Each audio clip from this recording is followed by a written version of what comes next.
There was no sun, no moon, no clock in the sky. Time had ended. The earth stood still not because it was empty, but because every soul that had ever breathed was standing again.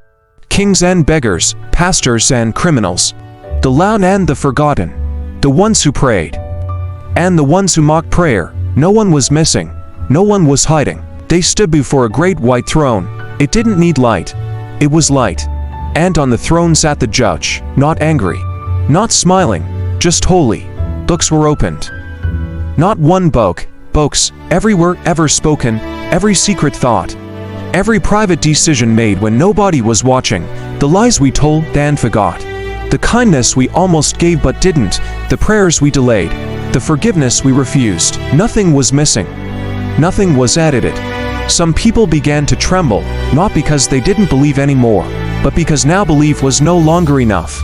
Faith had become sight. A man stepped forward. He raised his hands and cried, "Lord, I preach in your name. I sang in your church. I wore your title." The judge looked at the book, then looked at the man. And with a voice that broke the silence of eternity, he said, "You knew my name, but you never knew me." The man collapsed. Not from punishment, but from regret. A woman stepped forward. She said nothing. Her life had been quiet. No microphone, no crowd. But the book opened. It showed nights she prayed while crying, moments she forgave when it hurt, times she trusted God when life made no sense. The judge smiled, and heaven leaned in. "Well done, my faithful child." Angels separated the crowd. Not by race, not by wealth, not by church attendance, but by the heart. Sheep on one side, goats on the other. Some people turned, shocked. "I didn't know it was this serious," but eternity does not answer late excuses. Then the judge stood, scars still visible on his hands. And suddenly, everyone understood. The judge was the same one who once died for them.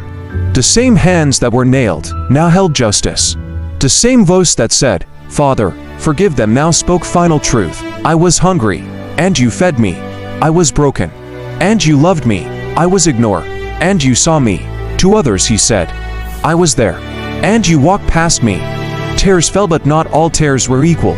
Some were tears of joy, some were tears of if only.